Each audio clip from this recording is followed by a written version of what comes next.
আজ গোপু সোনার জন্মদিন। আর আজ ভাবলাম ওর জন্মদিনে কী কী করেছি সবটাই তোমাদের সাথে শেয়ার করব। আর আগের বছর গোপু সোনাকে জন্মাষ্টমীর আগের দিন বাড়িতে আনা হয়েছিল, তাই সেরকমভাবে কিছুই ওর জন্য করা হয়নি। তাই এই বছর আমি আমাদের বাড়ির সবাই ভেবেছিলাম যে এই বছর মন মতো সুন্দর করে ওর জন্মদিনটা পালন করব।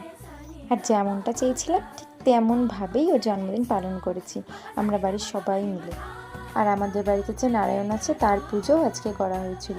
যেহেতু জন্মাষ্টমী, তাই গোপাল নারায়ণ সবার পুজো আজকে করা হয়েছে।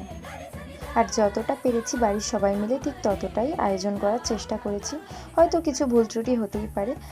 তো যাই হোক, এখানে পুজো শেষ করে জেঠিমা এখানে গোপালের নাম গান পড়ছিল। এটা শুনতে যে কী ভালো লাগছিল কী বলবো। আর তারপর এনার সাথে একটু আড্ডা দিয়ে নিয়ে ভোগ প্রসাদও খেয়ে নিয়েছি। তাহলে আজকের ভিডিওটা এই পর্যন্তই রাখছি। দেখা হচ্ছে অন্য কোনো নতুন ভিডিওতে।